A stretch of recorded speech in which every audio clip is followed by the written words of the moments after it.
Tuhan, itulah kerinduan kami. Kami tahu satu waktu hidup kami ini harus dipertanggungjawabkan di takhta pengadilan-Mu. Bahkan Kau sendiri berjanji bahwa pengadilan itu akan dimulai dari rumah Allah terlebih dahulu. Tuhan, kami rindu kalau satu waktu kami ditemui di takhta pengadilan-Mu, kami boleh disapa sebagai hamba yang baik dan setia. Tuhan, oleh karena itu kami membutuhkan arahan-Mu. Sebentar kami akan membaca merenungkan firman-Mu. Biarlah Engkau buka hati kami, siapkan hati kami, supaya hati kami ini siap untuk menyambut kebenaran firman-Mu. Dan kami pun boleh menjadi pelaku dari kebenaran itu. Urapi hamba-Mu ini Tuhan, mampukan untuk bisa menguraikan firman-Mu dengan jelas, supaya kami semua dibangun di atas dasar kebenaran firman-Mu. Berbicaralah Tuhan, kami anak-anak-Mu siap untuk mendengarkan.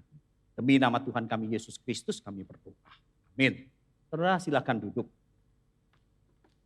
Mari kita bersama-sama memikirkan satu tema yang diberikan kepada saya. Tema yang diberikan sebenarnya perubahan pola pikir pelayanan. Ya, tapi karena itu diambil dari sebuah buku, saya lihat lebih kontekstual kalau saya berbicara tentang pola pikir bergereja lebih umum, begitu ya, termasuk bagaimana kita juga melayani di tengah-tengah gereja Tuhan. Mari kita bersama-sama membuka dua bagian firman Tuhan. Yang pertama itu dari Matius pasal 28. Ayat yang ke-19 hingga ayat yang ke-20. Matius 28 ayat 19 hingga ayat 20 berbunyi demikian. Karena itu pergilah, jadikanlah semua bangsa muridku, dan baptislah mereka dalam nama Bapa dan Anak dan Roh Kudus, dan ajarlah mereka melakukan segala sesuatu yang telah kuperintahkan kepadamu. Dan ketahuilah, Aku menyertai kamu senantiasa sampai kepada akhir zaman. Satu lagi bagian firman Tuhan yang diambil dari kitab Efesus pasal yang keempat, ayat yang ke-11 hingga ayat yang ke-12. Efesus pasal 4 ayat yang ke-11 hingga ayat yang ke-12. Demikian bunyi firman Tuhan.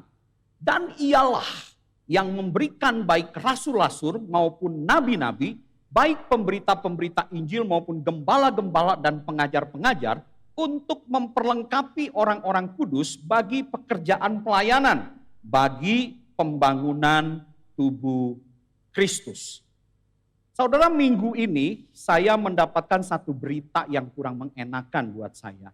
Salah satu anak bimbingan kami yang kami bimbing dari sekolah minggu, melayani sebagai guru sekolah minggu, melayani di tim multimedia, tapi bukan di gereja sini ya, di gereja Jakarta. Tapi akhirnya saya mendengarkan dengan sedih pembinanya mengatakan anak ini pindah gereja. Alasannya apa? Klasik. Pelayanan di gereja sana lebih baik daripada pelayanan di gereja sini. Ya, keramaian di gereja sana lebih ramai daripada keramaian di gereja sini, gitu ya. Ya, itu sudah cukup menyedihkan. Ketika kita melihat seorang anak dari sekolah minggu sampai dia dewasa seperti itu, sekarang sudah masuk dalam dunia kerja, tetap saja masih memiliki mental konsumen ketika memandang gereja. Dan yang lebih menyedihkan lagi saudara sekalian, anak ini juga ternyata dibaptis ulang. Ya, menerima pembaptisan ulang, dan di dalam foto serta video itu yang membaptis itu bukan pendeta, tapi teman yang mengajak dia pindah gereja. Jadi sekarang saudara sekalian di Jakarta nih ada satu gerakan aneh. Gerakan yang mulai membuang sakramen perjamuan kudus, di mana seseorang itu bisa dengan mudahnya mengundang orang datang ke gereja, kalau dia mau bertobat langsung dibaptiskan sesama teman. Nah, saya nggak ngerti kalau nanti ada jemaat seperti itu datang ke gereja ini baptisannya diterima nggak? Begitu ya. Nah, ini perlu untuk pembahasan lagi loh saudara sekalian. Tapi itu terjadi di gereja. Gereja-gereja itu besar, ada di tengah kota, punya beberapa cabang saudara sekalian. Nah, hati-hati dengan hal itu, tapi itu sangat menyedihkan. Namun ketika saya mendapat berita ini, saya merenungkan, ternyata saya menemukan ada dua hal penting.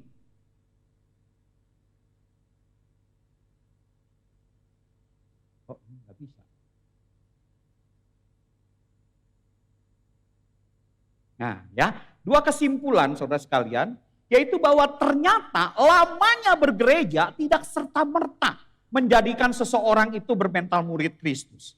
Orang bisa lama bergereja, tetapi mereka bisa tidak bertumbuh menjadi bagian dari anggota tubuh Kristus yang bisa berfungsi di mana Tuhan menempatkan mereka dan tetap memiliki mental konsumen. Apa yang saya bisa dapatkan ketika saya datang ke gereja itu? Dan yang kedua saudara sekalian, ternyata terlibat aktivitas rohani tidak serta-merta menjadikan seseorang itu dewasa di dalam spiritualitas rohani. Bukankah pengajaran-pengajaran terus diberitakan kepada orang-orang yang ada di gereja? Tetapi kenapa orang gereja bisa mengambil keputusan yang berbeda dengan apa yang diajarkan tersebut? Secara otak mereka diajarkan, tapi secara spiritual mereka tidak mengambil keputusan sesuai dengan apa yang diajarkan. Ini yang saya lihat gitu ya. Maka saya berpikir begini, apa yang salah dengan gereja masa kini? Oh, ternyata saudara sekalian gereja masa kini kalau saudara memperhatikan, gereja masa kini seringkali berburu kepada hal-hal yang sebenarnya saudara sekalian dikatakan melenceng tidak begitu ya. Dikatakan salah tidak, tetapi kurang tepat begitu. Karena mengabaikan fungsi atau tujuan semula dari gereja itu berada. Secara umum saudara sekalian kalau kita melihat dan menilai gereja, kita bisa melihat gereja itu ada 4. Bahkan zaman sekarang saya katakan +1 begitu ya. Ada gereja-gereja yang atraksional. Gereja atraksional adalah gereja-gereja yang bisa menampilkan atraksi-atraksi yang bisa membangkitkan semangat dan menarik. Dengan layar yang besar, dengan asap yang mengepul, dan kemudian dengan tari-tarian, kemudian juga dengan worship leader dan musik yang keras begitu ya. Bisa membangkitkan semangat, tidak salah. Tidak saudara sekalian ya. Karena penting juga perasaan itu disentuh di dalam sebuah ibadah. Tetapi atraksi ini dipakai untuk menarik sebanyak mungkin jemaat itu hadir beribadah. Dan kemajuan gereja dihitung dari berapa banyak jemaat yang beribadah di dalam setiap ibadah yang dilakukan. Saudara, ini gereja yang atraksional. Tapi ada gereja-gereja yang kemudian mengatakan kami tidak boleh begitu. Kami adalah gereja yang edukasional. Yang mengajarkan doktrin-doktrin. Kalau bisa setiap minggu tambah berat doktrin yang diajarkan. Tidak peduli ada jemaat baru atau tidak. Anggap aja semua jemaat lama. Sehingga kadang-kadang ada jemaat baru begitu datang diajarin doktrin berat. Dia bingung apa yang diajarkan. Begitu ya kan. Nah ini yang terjadi. Itu gereja yang disebut sebagai gereja yang edukasional. Tapi ada gereja juga yang berkata, kami gereja yang misional. Percuma punya ibadah yang meriah, punya doktrin yang kuat, tapi semua di dalam gereja tidak bermisi.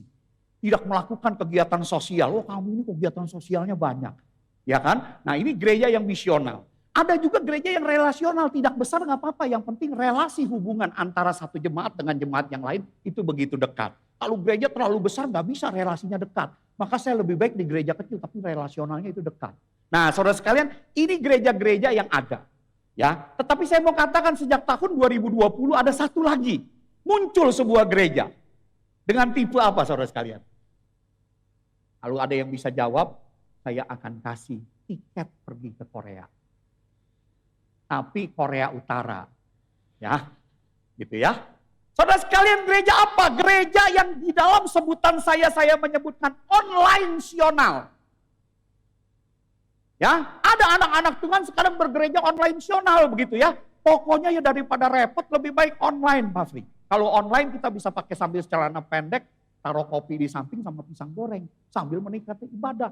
Bahkan gereja online-sional lebih hebat Pak Fri. Kalau minggu ini saya pengennya yang ke gereja atraksi tinggal setel. Atraksi, ikut channel yang edukasional. Ikut channel kemana? Bisa diatur, pindah-pindah.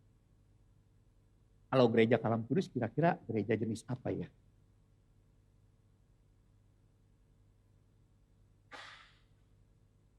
Kalam Kudus jenis apa?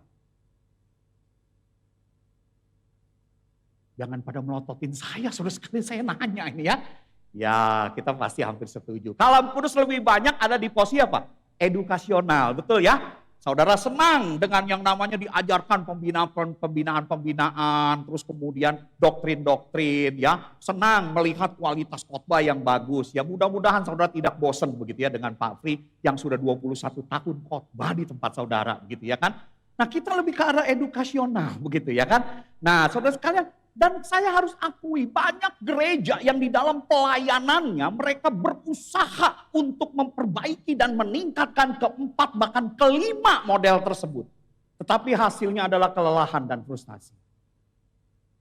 Ketika mereka mulai memperbaiki itu beban pelayanan gereja menjadi tambah berat, tuntutannya dan menyita waktu serta tenaga.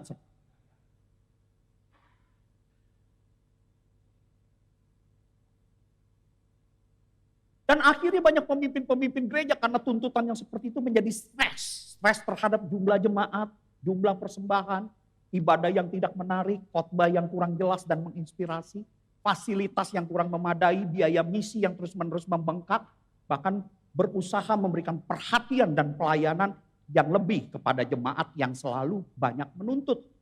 Akhirnya saudara sekalian, kita hanya menjadi gereja yang sibuk dengan aktivitas rohani yang melelahkan. Tetapi kita telah kehilangan fokus Alkitabiah dari berdirinya gereja. Kalau begitu saudara akan bertanya kepada saya, pertanyaan pentingnya kalau begitu Pak, apa gereja atau gereja seperti apa yang diinginkan sesungguhnya oleh Kristus? Saudara sekalian, tadi kita membaca satu bagian dari amanat agung. Amanat agung dengan jelas sebelum Yesus naik ke sorga, Yesus berkata bagi gerejanya, karena itu pergilah, jadikanlah semua bangsa itu muridku, dan baptislah mereka dalam nama Bapa dan Anak dan Roh Kudus, dan ajarlah mereka melakukan segala sesuatu yang telah kuperintahkan kepadamu. Dan ketahuilah, aku menyertai kamu senantiasa sampai kepada akhir zaman. Jadi kalau saudara melihat kalimat ini ada 4 kata perintah. Apa saja? Pergilah, terus jadikanlah, terus baptislah, dan ajarlah.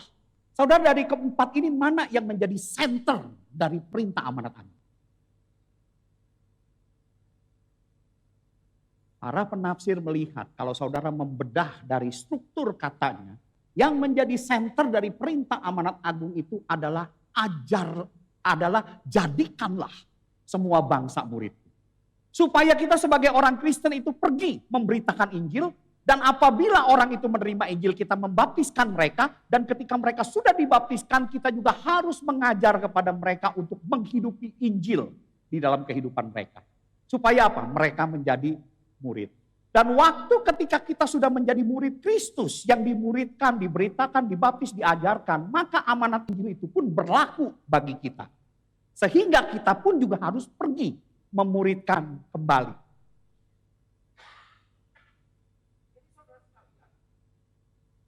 Itulah yang sesungguhnya menjadi amanat agung yang harusnya kita pegang. Maka amanat agung itu berlaku ketika saya menjadi murid Kristus. Saya pun memegang satu amanat untuk memuridkan orang lain. Ini konsep amanat agung. Maka itu saudara sekalian, amanat agung Kristus itu menetapkan panggilan utama orang percaya adalah menjadi murid Kristus yang memuridkan sesamanya. Karena itu saudara sekalian, ketika Yesus hadir di dalam dunia dan Yesus itu masih berkuasa memimpin gerejanya, hari ini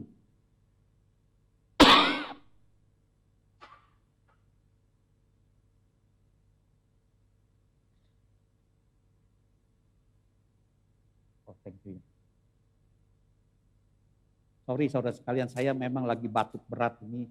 Ini saja sudah didoping obat oleh dokter Magda. Gitu ya. Tapi masih belum efek.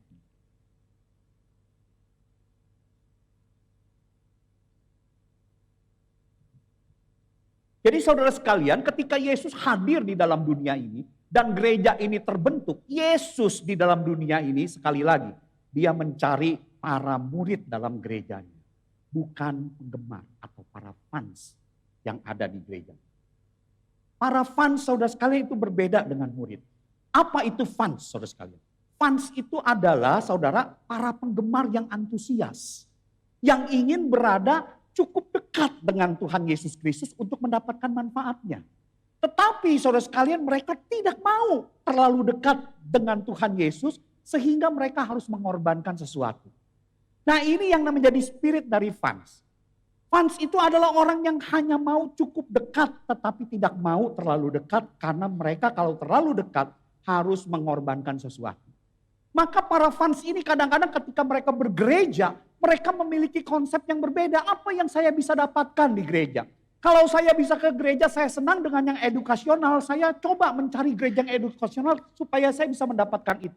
Kalau yang senang dengan yang namanya atraksional, saya akan mencari gereja yang atraksional untuk memenuhi segala sesuatu yang saya inginkan. Itu fans. Tetapi ketika mereka disuruh membayar harga, mereka itu tidak mau.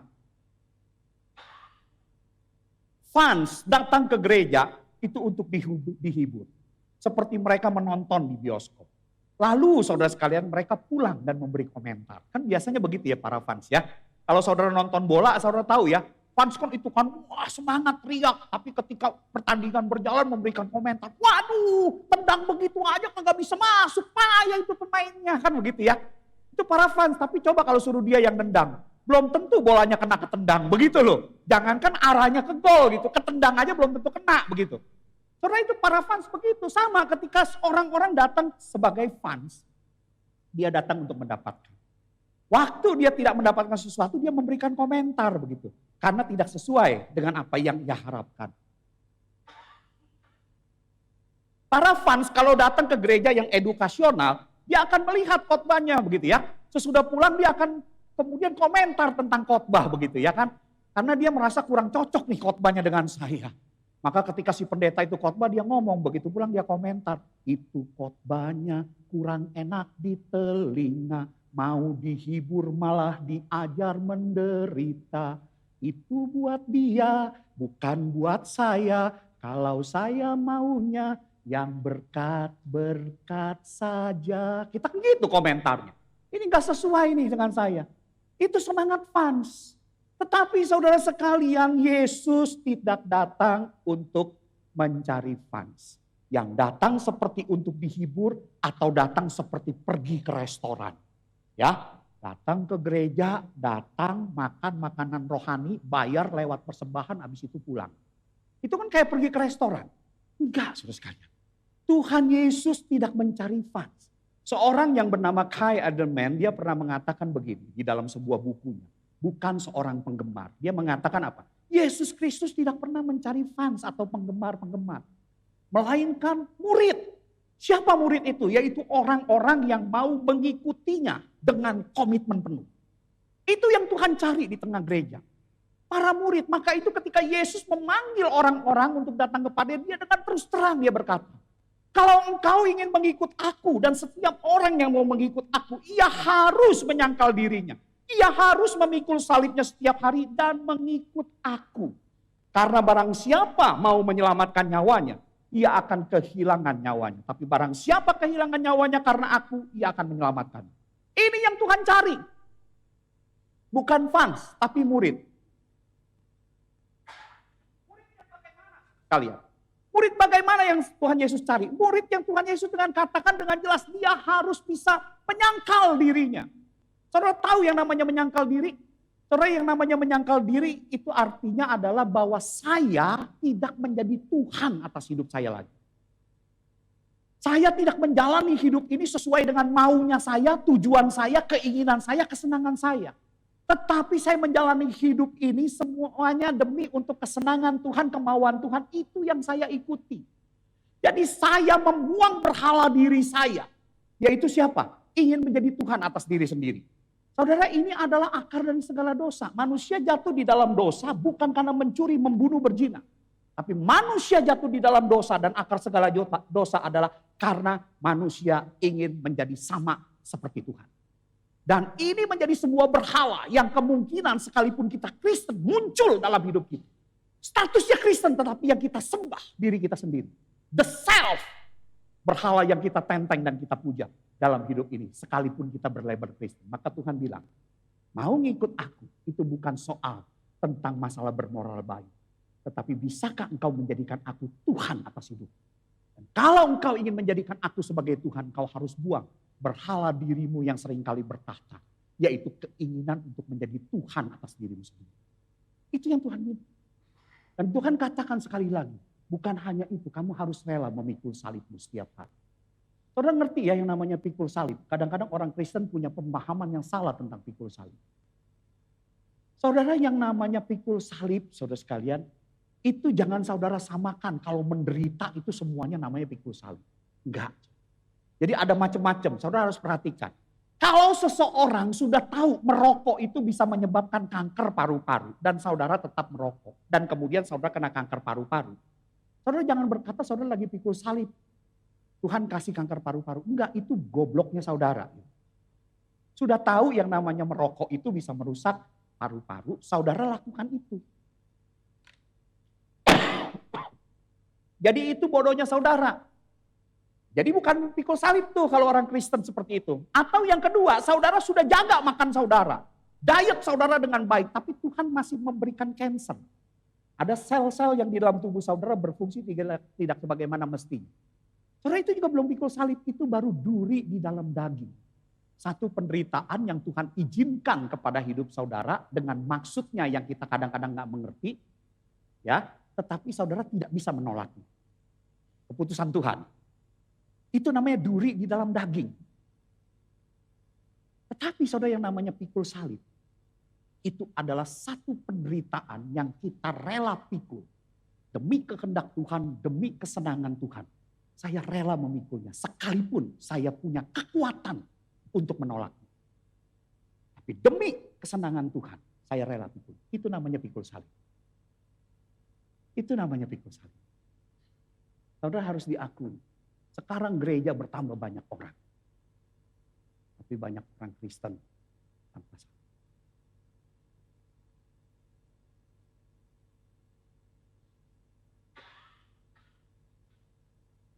Kita harus hati-hati. Tuhan mencari orang yang mau memikul salib. Dan kemudian sambil menyangkar diri memikul salib, dia mengikut Kristus. Supaya ketika dia berinteraksi dengan orang-orang, karakter-karakter yang seperti Kristus ini makin muncul dalam hidupnya. Respon-respon yang seperti Kristus itu makin muncul dalam hidupnya. Itulah murid yang Tuhan cari. Tanpa semuanya itu, saudara sekalian, kita Kristen tanpa Kristus. Hati-hati dengan hal ini. Saudara, kita kalau menjadi Kristen tanpa Kristus, kita boleh beragama Kristen, tetapi kita bukan domba-dombanya Tuhan. Melainkan hanya para kambing yang mirip seperti domba, tapi bukan domba.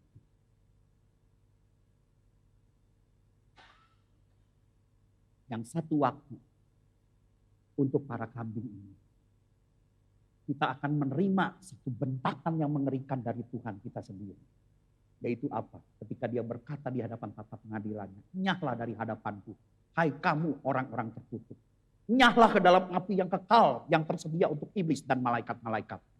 Matius 25 ayat 41. Hati-hati. Kalau hari ini saya mau tanya, hidup kita selesai, Tuhan akan menemukan engkau dan memilah engkau sebagai domba atau kambing. Tidak ada dombing. Domba bukan, kambing juga bukan, gak ada. Hanya pilihannya dua.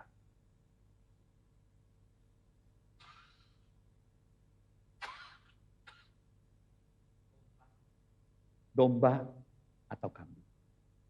Saudara, jika hidup kita hari ini berakhir, kira-kira Tuhan temukan kita sebagai apa? Bagaimana kita mengujinya? Kan pertanyaannya gitu. Saudara, mari uji. Hari ini ketika engkau masih hidup, hidup seperti apa yang kau jalani? Hidup seperti apa yang kita jalani? Saudara, di dalam hidup ini apa yang kita perjuangkan? Semua itu tentang Tuhan atau tentang diri kita? Si the self ini yang masih menjadi berhala. Keinginan kita, kesenangan kita, kemauan kita, kehendak kita. Itukah yang kita perjuangkan? Yang kemudian yang kedua perlu saudara tanya, adakah beberapa penderitaan yang rela saudara pikul demi Kristus sekalipun saudara bisa menolaknya? Ada enggak? Saudara, ketika kita harus misalnya berseberangan dengan orang tua kita yang sering menyakiti kita, dengan mertua kita. Bisa enggak saudara sekalian, sekalipun saudara sudah tidak lagi bergantung sama dia, tetapi saudara demi untuk Kristus yang memerintahkan untuk menghormati orang kita. Saudara, orang tua kita tetap mengambil langkah untuk menghormati orang tua kita, mertua kita. Sekalipun orang ini menyebalkan. Tetapi kita tetap lakukan itu. Karena apa? Karena Kristus. Itu namanya pikul salib. Ada nggak ditemukan seperti itu? Atau jangan-jangan saudara sekalian, daripada berhubungan udahlah. Kita nggak perlu ketemu lagi selamanya. Nah, saudara sekalian, hati-hati dengan hal itu. Ada nggak hal-hal yang saudara rela pikul? Saudara bisa menolaknya tapi bisa memikulnya. Ada nggak pemikiran-pemikiran, perasaan, sikap dan karakter Kristus yang semakin banyak muncul dalam keputusan kita dan interaksi kita dengan sesama?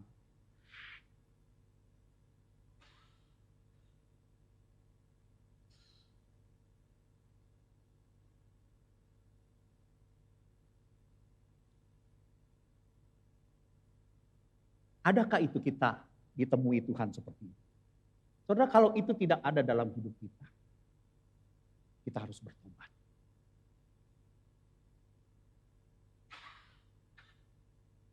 Kita harus bertobat dan kita memberi diri untuk kita dimuridkan oleh gereja Tuhan. Karena untuk itulah gereja ada bagi saudara. Saudara, itu kondisi bergereja. Maka itu saudara tidak heran ketika saudara membaca terus perkembangan gereja. Sampai ketika gereja itu sudah semakin besar. Ada di tengah-tengah kehidupan jemaat, khususnya di tengah jemaat Efesus. Melalui Rasul Paulus, Tuhan juga memberikan isi hatinya. Dia mengatakan bahwa ketika gereja itu menjadi besar, ialah Kristuslah sang kepala gereja itu yang memberikan baik rasul-rasul maupun nabi-nabi, baik pemberita-pemberita Injil maupun gembala-gembala dan pengajar-pengajar untuk memperlengkapi orang-orang kudus. Untuk apa? Bagi dua hal, yaitu yang pertama bagi pekerjaan pelayanan dan bagi pembangunan tubuh Kristus secara rohani. Jadi saudara sekalian, ketika Yesus naik ke sorga, ia membangkitkan para pemimpin-pemimpin di tengah-tengah gereja. Ada para rasul, ada para nabi yang mungkin masih ada pada saat itu. Para rasul adalah orang-orang yang bertemu muka dengan Tuhan Yesus yang diangkat secara khusus oleh Tuhan Yesus. Yaitu siapa? 12 rasul ditambah dengan Rasul Paulus. Sekarang sudah tidak ada. Para nabi juga mungkin adalah para nabi yang masih hidup pada zaman itu. Yang adalah mereka orang-orang yang menafsirkan perjanjian lama. Menjelaskan perjanjian lama dengan begitu jelas. Dan memberikan nubuat-nubuat tentang sesuatu berdasarkan kitab suci perjanjian lama. Yang mungkin sekarang juga sudah tidak ada. Tetapi saudara sekarang juga masih tetap ada yang namanya para pemberita Injil, para gembala, para pengajar. Dan Tuhan izinkan itu ada di tengah gereja. Untuk apa mereka ada di tengah gereja? Tugas utama pemimpin gereja ini dinyatakan secara tegas. Yaitu apa? Untuk memperlengkapi jemaat Tuhan.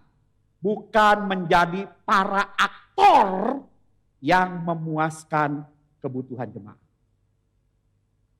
Jelas dikatakan untuk memperlengkapi orang-orang kudus. Memperlengkapi artinya memberikan pelatihan kepada setiap orang percaya agar mereka dapat ikut serta membangun tubuh Kristus dan mencapai kedewasaan rohani. Sehingga orang-orang percaya ini bisa bergerak dan berfungsi untuk diperlengkapi menjadi orang yang semakin serupa dengan Kristus dan kemudian memuridkan sesamanya. Supaya mereka pun bertumbuh di dalam karakter Kristus. Nah, saudara sekalian, ini desain Tuhan bagi gereja. Jadi saudara sekalian, kalau saudara melihat bisa disimpulkan bahwa desain Tuhan di dalam pengembangan gereja sebagai tubuh Kristus itu adalah melalui multiplikasi pemuritan. Bukan mengandalkan pengaruh perorangan. Jadi setiap jemaat harus bersedia dimuridkan dan bermultiplikasi memuridkan orang lain. Saudara, ini desain Tuhan yang luar biasa. Karena apa? Punya dampak yang sangat besar. Antara bermultiplikasi dengan mengandalkan kekuatan pengaruh seseorang atau beberapa orang. Misal saya kasih contoh. Saudara lebih pilih mana? Setiap tahun saya kasih, anggaplah ya kalau uang kita itu kan ribuan, nolnya banyak, pakai US dollar.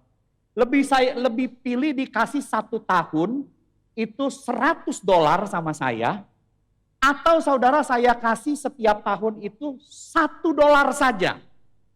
Tapi pada tahun berikutnya saya lipat gandakan. Jadi misalnya kalau tahun ini saya kasih 1, tahun depan jadi 1 ditambah 1 begitu. Jadi berapa? 2. Tahun ketiga 2 ditambah 2 jadi berapa? 4. Nah saudara pilih yang mana? Dikasih $100 tiap tahun atau dipilih seperti itu? Saudara, kalau saudara belajar tentang hal ini, saudara bisa melihat. Kalau saudara memilih dikasih $100 tiap tahun, maka percayalah dalam waktu 10 tahun saudara akan mendapatkan $1.000.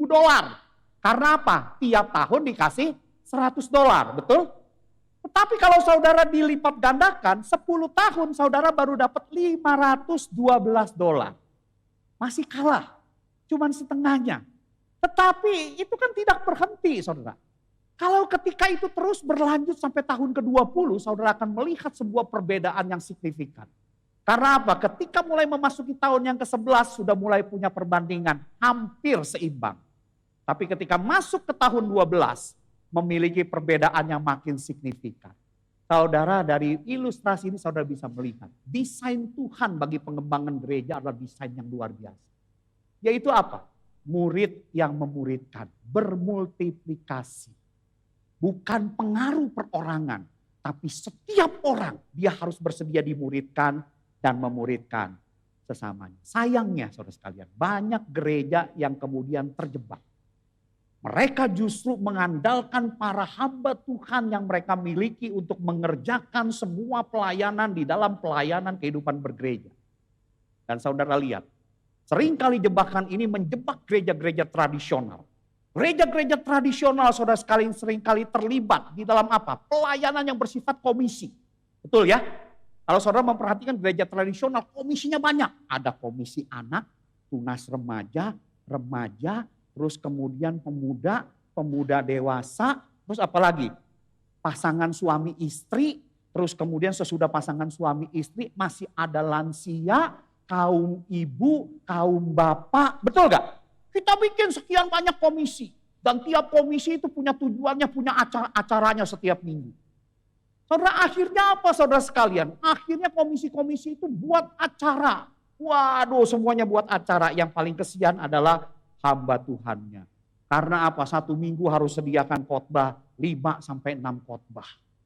Dan ketika dia berkhotbah di komisi kaum ibu, di komisi lansia, di komisi pasutri, lihat jemaatnya, lu lagi, begitu ya kan?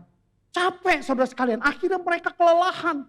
Hanya hidupnya seperti itu saudara sekalian. Nah saudara sekalian itu hati-hati. Itu gereja tradisional banyak terjebak, akhirnya pendeta penginjil kelelahan. Dan ketika mau diubah, banyak gereja tradisional yang bergolak. Saya sedih saudara mendengar satu gereja tradisional ketika ingin berubah dari banyaknya komisi kepada pembinaan kelompok kecil, terjadi pergolakan besar. Sampai maaf, hamba Tuhannya yang mengadakan pergerakan untuk kembali kepada pemberitaan kelompok kecil itu terpaksa itu dikeluarkan. Dan ketika dikeluarkan saudara sekalian, ada jemaat yang setuju dengan kelompok kecil bergolak. Gereja kemudian penuh dengan karangan bunga. Karena apa? Jemaat-jemaat yang tidak rela pendetanya dikeluarkan kirimin karangan bunga. Turut berduka cita atas matinya pemuritan gereja ini. Wah saudara sekalian banyak. Mudah-mudahan tidak terjadi di kalam kudus saudara sekalian. Saudara, itu yang terjadi. Kenapa saudara sekalian? Saya melihat saudara sekalian, di dalam pembangunan tubuh Kristus, kita memang harus memegang teguh prinsip tujuan dari berdirinya gereja. Tetapi saudara sekalian, kita harus berani untuk terbuka menyesuaikan metode pelayanan kita. Prinsip harus dipegang, metode itu harus mengikuti kondisi zaman. Mau tidak mau, saudara. Karena zaman dan manusia itu berubah. Saudara perhatikan, ketika Kristus hadir di dalam dunia, dia datang dengan sebuah prinsip yang berbeda. Zaman perjanjian lama, Allah mengangkat satu umat Israel untuk menjadi contoh. Diharapkan ketika Allah menghadirkan umatnya di tengah dunia ini, umatnya ini bisa menjadi magnet bagi bangsa-bangsa lain untuk mau datang. Tetapi saudara, akhirnya ini tidak berhasil. Mereka bahkan kemudian ribet dengan urusan mereka yang di dalam. Tidak bisa berfungsi menjadi magnet, dan Tuhan Yesus datang. Apa yang ketika Tuhan Yesus datang? Prinsipnya tetap sama. Allah mencari orang-orang yang terhilang. Tetapi kali ini Tuhan yang mengunjungi orang yang terhilang itu. Bukan meminta orang yang terhilang itu datang untuk berkunjung. Tuhan datang. Dia melewati sebuah kota yang bernama Samaria. Bertemu dengan seorang perempuan yang tidak pernah puas dalam hidup. Dan berkata, hai perempuan, berikan aku minum. Sampai perempuan itu kemudian berkata, masa kamu orang Yahudi minta minum sama aku orang Samaria? Sampai Tuhan kemudian mengatakan, kalau kamu tahu siapa yang meminta minum ini, dan kamu akan menerima yang namanya air hidup yang memberikan kepuasan. Saudara, Tuhan mencari orang Samaria. Saudara lihat, berbeda konsepnya, metodenya berbeda. Kali ini Tuhan yang pergi untuk memuridkan. Sampai kemudian orang itu percaya dan membawa seluruh kota itu datang kepada Yesus. Ada orang yang berkata tentang segala dosa-dosaku. Kalau dia bukan Tuhan, dia tidak mungkin tahu. Maka itu mari kita datang, lihatlah orang itu. Itu yang Tuhan cari. Waktu Tuhan datang di tengah pelayanan, dia bertemu dengan seorang pendek yang naik pohon ara dan kemudian dia berkata, hai Sakyus, turunlah. Aku ingin berkunjung ke rumahmu. Makan bersama siapa? Para pemungut cukai. Secara konsep bagi orang Yahudi, masa seorang guru besar makan bersama orang berdosa? Tetapi apa yang terjadi? Yesus menyatakan kasihnya, mencari orang yang berdosa itu. Sampai si pemungut cukai itu kemudian berkata, Tuhan, Kalau saat ini aku sudah menerima kasih karuniamu, maka setengah dari hartaku kubagikan kepada orang miskin. Dan apabila di dalam tugasku ada orang yang pernah kuperas, aku kembalikan 3 kali lipat. Itu yang terjadi. Dan kemudian Tuhan berkata apa? Hari ini terjadi keselamatan besar. Sebab orang ini juga adalah anak Abraham. Dicerca secara metode karena dia datang kepada orang berdosa. Tapi itu cara Tuhan. Metode bisa berubah tapi prinsipnya dari perjanjian lama sampai perjanjian baru. Allah ingin menyelamatkan manusia dan mencari yang hilang. Jadi saudara sekalian prinsip harus dipegang teguh. Termasuk dalam kehidupan bergereja. Tetapi metode itu harus disesuaikan. Supaya gereja itu bisa berkembang. Saudara tahu sebuah perusahaan ini. Ya, perusahaan yang cukup terkenal namanya Blockbuster. Satu perusahaan yang merupakan perusahaan penyewaan video, VHS dan DVD. Ya, kalau kita yang hidup di umur-umur seperti saya, apalagi di tahun 90-an, pasti kenal begitu ya yang namanya Blockbuster ini. Saudara, Blockbuster ini didirikan tahun 1985 di Dallas, Texas. Dan di dalam waktu 7 tahun, pada tahun 1992, perusahaan ini sudah bisa memiliki 2.800 outlet di seluruh dunia. Wah, ini perusahaan yang sangat besar saudara sekalian. Maka itu tidak heran tahun 1994 perusahaan ini dinilai dan harga perusahaan ini sudah mencapai 8,4 miliar US dollar, bukan rupiah. US dollar. 8,4 miliar US dollar. Tetapi kemana sekarang Blockbuster? Nggak ada. Diganti. Sekarang dengan apa? Netflix. Betul gak? Saudara jangan-jangan di rumah juga langganan Netflix. Apalagi yang suka nonton Korea. Bener gak? Wah kita langganan deh begitu ya. Ini langganan Netflix. Kenapa saudara sekalian bisa terganti seperti ini? Saudara, padahal saudara sekalian Blockbuster itu saudara sekalian mencapai tingkatnya pada tahun 1994. Netflix baru berdiri tahun 1997. Waktu baru berdiri perusahaan kecil. 3 tahun berusaha sampai akhirnya CEO dari Netflix ini hampir putus asa. Datang kepada Blockbuster dan menawarkan, sudah ada beli dah perusahaan saya. Nanti Netflix itu akan kita ganti menjadi penyiaran anak perusahaan dari Blockbuster. Bayar aja. Nggak besar. Berapa yang ditawarkan? 50 juta US dollar. Tahun 2000 ditawarkan. Tetapi saudara sekalian ketika CEO Netflix ini menawarkan ini diketawain sama Blockbuster. Perusahaan kecil. Harga kamu saja kalau dibandingkan dengan pendapatan hasil orang yang telat mengembalikan DVD dan video sewaan, itu nggak sampai masih bisa kami tutup 50 juta. Diketawain, Blockbuster nggak mau terima Netflix. Tapi saudara apa yang terjadi kemudian? Tahun 2010, Blockbuster bangkrut. Bangkrut. Bahkan bangkrut hanya memiliki nilai jual 24 juta US dollar. Tapi Netflix, saudara sekalian, tahun 2020 dinilai harganya itu sudah mencapai 203 miliar US dollar. Kenapa saudara sekalian? Pengamat-pengamat pemasaran ini melihat beberapa prinsip. Yang pertama, bahwa setiap perusahaan jangan pernah lupa apa yang menjadi core bisnis perusahaan. Core bisnis perusahaannya dari Blockbuster adalah penyewaan film. Tapi sayang dia gagal. Karena apa? Dia tidak mau mengubah metodenya. Dan yang kedua dikatakan jangan pernah berhenti untuk memperbaharui metode pelayanan untuk beradaptasi dengan zaman. Inilah yang membuat Blockbuster bangkrut. Saudara, saya kira gambaran seperti ini pun bisa terjadi dalam kehidupan gereja. Gereja memang harus menjunjung tinggi panggilan amanat agung Kristus yaitu pemuritan. Tetapi di sisi lain harus berani beradaptasi dengan metode pelayanannya dalam pergerakan zaman. Maka itu hari ini saudara sekalian, kalau kita melihat tujuan dari gereja seperti ini, maka kita yang pertama-tama sebagai jemaat Tuhan, saudara dan saya harus berubah. Mari saudara sekalian, Kalau gereja didesain Tuhan seperti itu, kita tinggalkan yang namanya mentalitas seorang penggemar. Tinggalkan itu. Dan mari kita membangun mentalitas seorang murid Kristus yang sejati.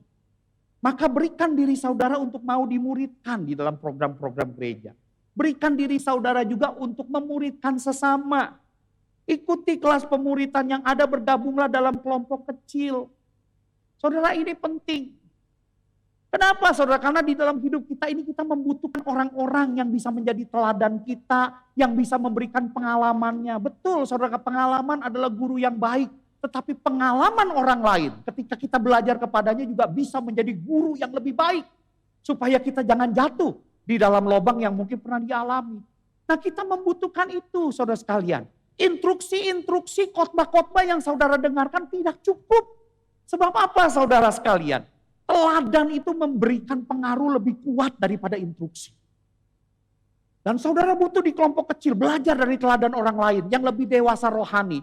Yang dewasa rohani membimbing yang ada di bawahnya. Supaya mereka mengikuti teladan saudara seperti saudara mengikuti teladan Kristus. Karena apa saudara sekalian? Instruksi itu kalah kuat dengan yang namanya pengaruh hubungan dan juga teladan. Saudara nggak percaya? Coba kita tes ya. Saudara punya tangan kan? Coba tangannya bentuk bundaran yang benar-benar bundar. Ayo coba semuanya, angkat ini. Jangan begini ya, ini kan kayak mata. Ini benar-benar coba saudara keker. Benar-benar bulat, diusahakan sepresisi mungkin. Oke, sudah? Angkat agak tinggi. Ya, oke. 1, 2, 3. Sekarang coba lingkaran ini kita taruh di dagu kita. Nah kan, saya bilang apa? Taruh di dagu kita. Kenapa sebagiannya pada ngikutin saya? Kenapa saudara sekalian? Saudara lihat, diajarin firman Tuhan, diberikan instruksi itu tidak cukup. Saudara membutuhkan teladan. Makanya kenapa kelompok kecil itu penting. Saudara mari bersama-sama dimuridkan. Sudah dibilang taruh di dagu, masih begini saudara sekalian. Saudara, itu pentingnya kita. Dan saya kira itu pun juga berlaku bagi kita yang sudah terjun melayani. Saudara, kita perlu orang-orang yang bisa menjadi jeruji-jeruji yang menopang kita. Saudara, kalau saudara lihat perumpamaan Tuhan Yesus itu luar biasa. Kita diumpamakan seperti carang-carang atau ranting-ranting yang menempel pada pokok anggur. Pokok anggurnya itu Kristus, betul? Tetapi saudara sekalian, ketika kita bertumbuh sebagai ranting, kita harus dikaitkan kepada jeruji-jeruji yang dibangun yang bisa menopang kita. Kenapa? Kalau saudara menjadi ranting yang liar yang tumbuhnya menjalar ke tanah, saudara akan cepat berjamur. Saudara akan menjadi ranting yang liar, saudara tidak bisa berbuah. Maka itu saudara harus punya jiwa yang bersedia dimuridkan dan memuridkan. Sekalipun saudara sudah melayani. Maka itu tidak heran. Rasul Paulus saja dia pernah menulis sebuah perkataan begini. Yang ku kehendaki ialah mengenal dia dan kuasa kebangkitannya dan persekutuan dalam penderitaannya, di mana aku menjadi serupa dengan dia di dalam kematian. Saudara, ayat ini ditulis bukan oleh seorang yang baru bertobat. Ayat ini ditulis setelah Rasul Paulus melayani 35 tahun, melakukan banyak hal dalam pelayanan. Tetapi di dalam segala banyaknya pelayanan, dia ingat satu hal yang penting. Apa? Mengenal dia. Sama saudara. Itu pun harus terjadi bagi diri kita sebagai seorang pelayan. Kita harus terkait satu dengan yang lain. Saling topang menopang. Supaya bisa menjadi ranting anggur yang berbuah. Ingat saudara sekalian. Prinsip Alkitabiah dari pembangunan tubuh Kristus adalah permuritan yang bermultiplikasi. Artinya seorang murid Kristus harus bersedia dimuridkan dan memuridkan bersama. Sesamanya. Yang kedua saudara sekalian, gereja juga harus berubah. Dari berfokus kepada banyak komisi, kepada berfokus menggarap kelompok kecil dan pemuritan. Saudara, di dalam kelompok kecil inilah setiap anggota itu diajar dan didorong untuk memuridkan. Hamba Tuhan harus membangun kelompok kecil sebanyak yang kita mampu mulai dari sekarang. Jangan tunda-tunda lagi saudara sekalian. Kita bukan gereja yang isinya cuma 10-20 orang yang bisa dilayani dengan pelayanan one-on-one service. Gak bisa. Kita ini sudah ratusan orang, segera bergerak.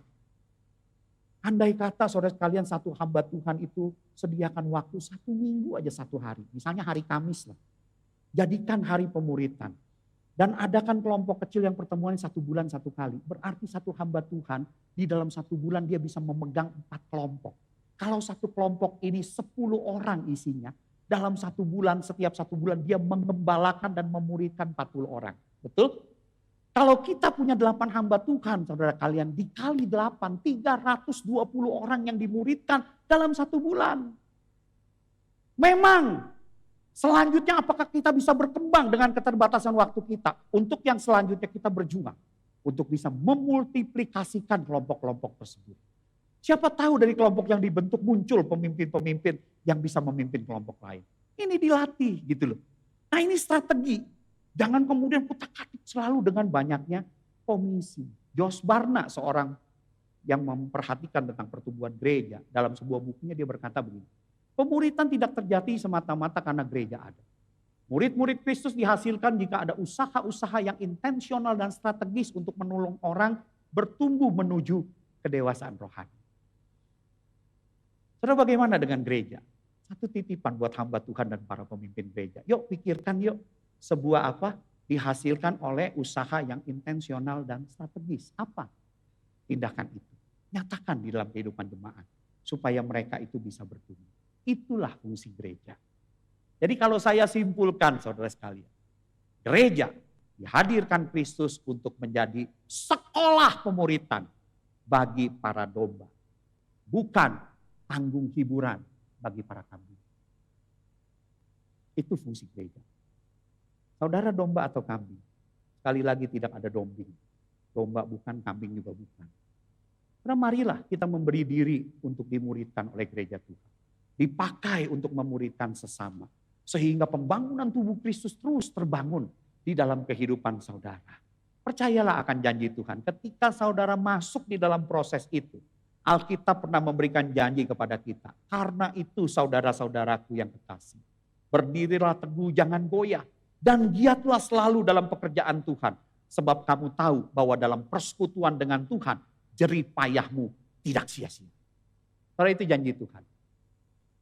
Apa yang kita lakukan saat ini, satu waktu akan ada di takhta pengadilan Tuhan. Berbahagialah setiap saudara yang ketika dia hampiri Tuhan dengan sebuah perkataan yang lembut dan indah.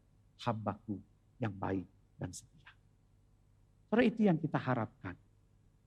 Karena bicara tentang gereja, saya selalu teringat sepenggal lirik dari lagu tentang gereja. Liriknya begini. Tuhan memanggil kamu dan saya untuk jadi serupa dengan Dia. Tuhan memanggil kamu dan saya jadi umat yang mengubah dunia. Gereja bukanlah gedung bioskop, tempat orang cuma cari hiburan. Gereja adalah kamp pelatihan, tempat lahirnya para pahlawan. Gereja juga bukan restoran, datang makan bayar pulang. Gereja tempat untuk memuridkan generasi kerajaan. Siapa para pahlawan dan generasi kerajaan itu?